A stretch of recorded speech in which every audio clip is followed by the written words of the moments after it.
నగేష్ గారు, ఖచ్చితంగా అన్ని అంశాలు కూడా మాట్లాడతాం. ఎందుకంటే ట్రంప్ స్పీడ్ చూస్తున్నప్పుడు, ప్రకటనలు చూస్తున్నప్పుడు మరి అది అమెరికాకు మేలు జరిగేదా, కీడు చేస్తుందా?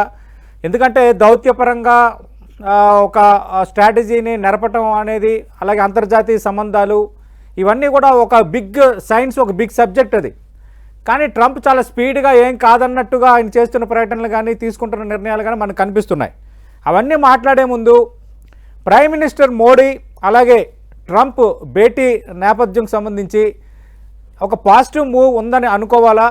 ఒకవైపు రేపు మరో విమానం రాబోతుంది బహిష్కరణకు గురైన ఇండియన్ ఇమిగ్రెంట్స్తో అన్న ఒక చర్చ ఒకవైపు, రెండో వైపు సుంకాల విషయంలో కూడా ఆయన చేస్తున్న ప్రకటనలు, మీటింగ్ ముందు కూడా ఆయన చేసిన మరో ప్రకటన, ఇవన్నీ చూస్తున్నట్టు ఫస్ట్ వాళ్ళిద్దరు భేటీపై ముందు మీ కామెంట్ ఏంటి సార్?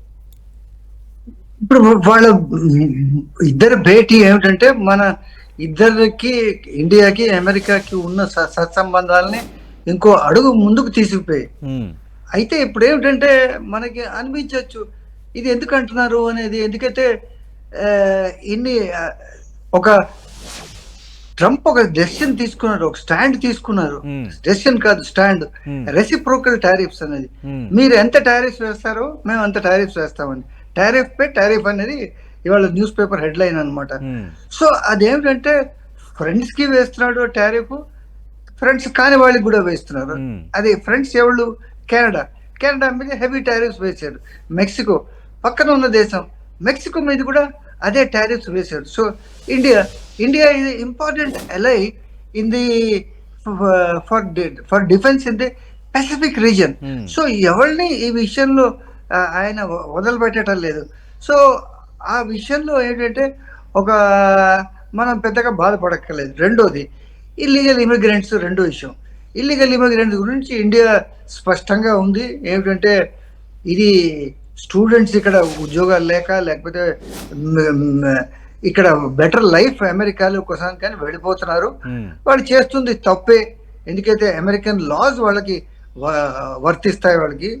వాళ్ళని ఇండియాకి రీపాట్రియేట్ చేయడంలో మాకు ఎలాంటి అభ్యంతరం లేదు. వాళ్ళని తిరిగి తీసుకురావడానికి ఏమిటంటే వాళ్ళని ఇన్హ్యూమన్ గా ట్రీట్మెంట్ చేయకుండా వాళ్ళనేమో హ్యూమన్ గా ట్రీట్మెంట్ చేయాలని నా ఉద్దేశంలో. ఏమిటంటే ట్రంప్ కి మోదీకి ఈ మీటింగ్ లో ఒక బిగ్ టేక్ అవే నెంబర్ 1 ఏమిటంటే F-35 stealth fighter jets sale చేయడానికి అమెరికా ఒక ముందడుగు వేసింది. అదేమిటంటే ఇది ఎందుకు ముఖ్యం అని అంటున్నానంటే China 6th generation sets fighter jets గురించి మాట్లాడుతున్నది. 5th జనరేషన్ జెట్స్ ఏమో పాకిస్తాన్ కి ఇస్తున్నది. ఇండియా ఇంకా మనం తేజస్ తోటి మనం ఇంకా సతమతలు ఆడుతున్నాం. తేజస్ ఇంకా మనం ఫుల్ ఫ్లెజ్డ్ ప్రొడక్షన్ లో తీసుకురాలేకపోతాం. జస్ట్ 2 రోజుల కింద చీఫ్ ఆఫ్ ఎయిర్ స్టాఫ్ ఇది కామెంట్ చేశారు. ఏమిటంటే ఎన్నేళ్ళు పడుతుంది ఇది, దీని సంగతి ఏమిటనేది. సో ఇది నా ఉద్దేశంలో ఇది ఒక big take away. Diplomatic side ఏమిటంటే మన ఒక 3 లక్షల స్టూడెంట్స్ ఇండియన్స్ అమెరికాలో ఉన్నారు. కొత్త కాన్సులేట్స్ బాస్టన్ లో ఒకటి, లాస్ ఏంజలీస్ లో ఓపెన్ చేయడానికి అమెరికా ఒప్పుకుంది. ఇది ఏంటంటే అక్కడ స్టూడెంట్స్ ఒక డెఫినెట్లీ ఒక రిలీఫ్ ఉంటుంది.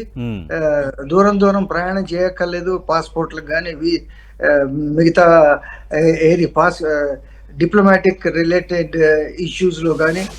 బట్ ఏంటంటే ఇప్పుడు ఎంత మటుకు ఇప్పుడు ఏదైతే టారిఫ్స్ వేస్తున్నాడో ఇది ఏ గుడ్స్ మీద ఎఫెక్ట్ అవుతుందో చూడాలి. ఓకే, ఇప్పుడు ఏమంటున్నాడంటే ఆయిల్ అండ్ గ్యాస్ నేను మీకు ఇస్తాను అనేది. అవును, ఆయిల్ అండ్ గ్యాస్ ఇవ్వడంలో దాంట్లో కిటుకు ఉంది. కిటుకు ఏంటంటే ఇండియా ఇప్పుడు ఆయిల్ అండ్ గ్యాస్ రష్యా మీద శాంక్షన్స్ పెట్టినా కూడా ఇండియా రష్యా నుంచి కొనుక్కుంటున్నది. ఇప్పుడు ఇస్తామంటే మీరు రష్యా దగ్గర మానుకుని మా దగ్గర కొనండి అనేది నెక్స్ట్ పెడతాడు. సో దీంట్లో చాలా ఇది ఉన్నాయి. దాని తర్వాత అమెరికన్ ప్రయారిటీస్ వేరు, మన ప్రయారిటీస్ వేరండి. అమెరికా వెంటనే ప్రయారిటీ ఏమిటంటే ఇది యుక్రెయిన్ రష్యా యుద్ధం ఒకటి ఎండ్ చేయాలని, గాజాలో ఒక పీస్ ప్లాన్ తయారు చేయాలని. దాంట్లో ఇండియాకి అంత ఇంట్రెస్ట్ లేదు. దాని గురించి కూడా దాని గురించి కూడా మాట్లాడాడు, కానీ Hmm. ఇండియాకి దాంట్లో ఎలాంటి పెద్ద స్టేక్ ఉందని నాకు అనుకోలేదు. కదా మోదీ అంటే నగేష్ గారు అంటే భారత్ చైనా మీ రెండు దేశాల మధ్య కొంత అవాంఛనీయమైన వాతావరణం ఉంది కాబట్టి నేను ఇన్వాల్వ్ అవుతాను అని ఆయన అనడం, దానిపైన భారత విదేశాంగ కార్యదర్శి కొన్ని గంటల్లోనే రెస్పాండ్ అయ్యి మాకు అవసరం లేదని చెప్పడం, అంతకుముందు ట్రంప్ అధ్యక్షుడు అయినప్పుడు కూడా ఈ ప్రతిపాదన తెచ్చాడు, భారత్ పాకిస్తాన్ మధ్య నేను మధ్యవర్తిగా ఉంటా, భారత్ చైనా మధ్య మేము మధ్యవర్తిగా ఉంటానని. అయితే దానికి భారత విదేశాంగ కార్యదర్శి ఇచ్చిన ఆన్సర్ ఏంటి, మీ ద్వైపాక్షిక చర్చలతోనే ఇవన్నీ డీల్ చేసుకుంటాం, మీ మధ్యవర్తిత్వం అవసరం లేదు అని. అంటే ఎందుకు అయినా కూడా ఎందుకు పదే పదే ఈ అంశాన్ని ఆయన ఇన్వాల్వ్ అవ్వడానికి ప్రయత్నం చేస్తుండడం? అంటే ఇండియా ఒక స్టాండ్ మొదటి నుంచి చాలా స్పష్టంగా తీసుకున్నది. ఏ ప్రధానమంత్రి అయినా, ఏ పార్టీ అయినా, ఇండియాకి పాకిస్తాన్కి ఉన్న కాశ్మీర్ మీద ఏదైతే డిస్ప్యూట్ ఉందో it is a bilateral issue. దీనికి మూడో దేశానికి దీంట్లో వేలు పెట్టడానికి అవసరం లేదనేది. ఇండియా చైనా కొంచెం డిఫరెన్స్ ఉంది. ఎందుకంటే ఇండియా ఆల్రెడీ క్వాడ్ లో భాగం. క్వాడ్ లో ఆస్ట్రేలియా, జపాన్, అమెరికా, ఇండియా, ఈ 4 దేశాలు క్వాడ్ లో ఉన్నాయి. ఎందుకైతే ఇప్పుడు కొంచెం అమెరికా కూడా ప్రయారిటీ షిఫ్ట్ అయ్యిందండి. ఇప్పుడు అట్లాంటిక్ కాదు వాళ్ళ priority, Pacific ocean priority. Pacific ocean ఎందుకు ప్రయారిటీ? చైనా ఏంటంటే అటుపక్క తైవాన్ ని బెదిరిస్తున్నది, ఇటుపక్క ఫిలిప్పీన్స్ ని బెదిరిస్తున్నది. సో చైనా ఏంటంటే పెసిఫిక్ ఓషన్ ఏరియాని డామినేట్ చేయడానికి ప్రయత్నం చేస్తున్నది కనుక అమెరికా ఈ దీంట్లో ఇచ్చేస్తున్నది. బట్ క్వాడ్ 4 దేశాలు కలిపి చైనాని ఎదుర్కోవడం ఒకటేదో, ఇండో చైనాకి బార్డర్ డిస్ప్యూట్ కానీ ఇండో చైనాకి ఏదైతే డిస్ప్యూట్స్ ఉన్నాయో దాంట్లో అమెరికా సహాయం అక్కర్లేదు అంటున్నారు. నగేష్ గారు, మనం ఆల్రెడీ స్టార్టింగ్ ప్రైమ్ మినిస్టర్ మోడీకి సంబంధించి అలాగే ట్రంప్తో భేటీకి సంబంధించి మాట్లాడుకున్నాం. ఇప్పుడు ట్రంప్ వైఖరి అనేది అంటే దౌత్యపరంగా సరైనదేనా అన్నది. ఇప్పుడు ఆల్రెడీ రష్యా యుక్రెయిన్ యుద్ధాన్ని ఆపేస్తామన్నారు, మరి ఆ ధోరణి విషయంలో ఒకటి. రెండోది ఇప్పుడు గాజాను నేను కొనేస్తాను, కెనడాను రాష్ట్రంగా మలుచుకుంటాను 51 రాష్ట్రంగా అని చెప్తున్నారు. ఇప్పుడు ఇరాన్ పైన ఇజ్రాయిల్ని ఎగదోస్తున్న వాతావరణం మనకి ఇండైరెక్ట్గా కనిపిస్తోంది. మరోవైపు దేశాలపై శుంకాలు, టారిఫ్ టు టారిఫ్ అంటున్నారు. ఐక్యరాజ్య సమితి కానీ ఐక్యరాజ్య సమితి విభాగాలను కూడా ఆయన లెక్క చేయడం లేదు. అంటే ఏంటి ఇది? అంటే కొంత ఎక్స్ట్రీమా, లేదంటే అమెరికాకు మేలు చేసేదా? అమెరికా గెయిన్ ఎగైన్ అన్న దానికి అసలు దీనికి పొంతన కుదురుతుందా ఈయన చేస్తుంది దానికి?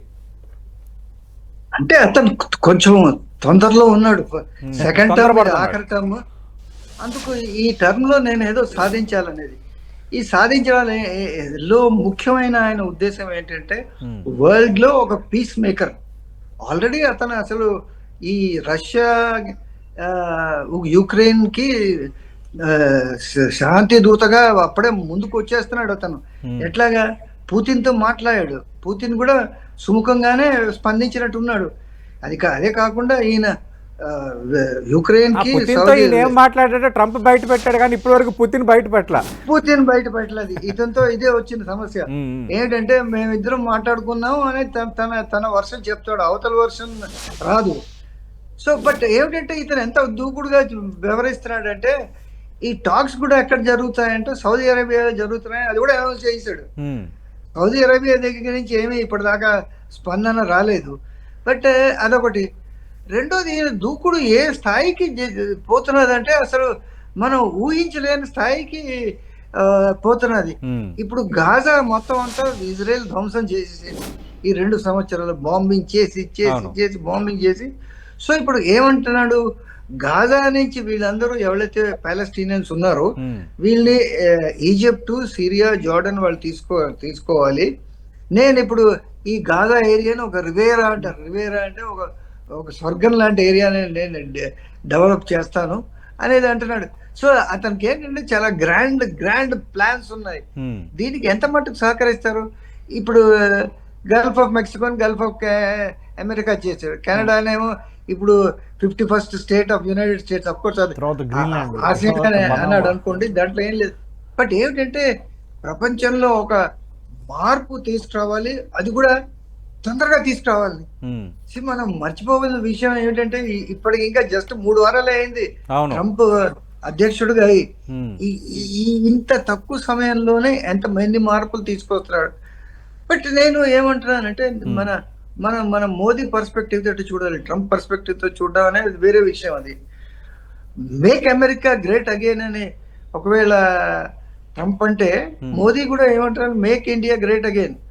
మాగా versus MIGA, MEGA MAGA versus MIGA అనేది అంటున్నాడు.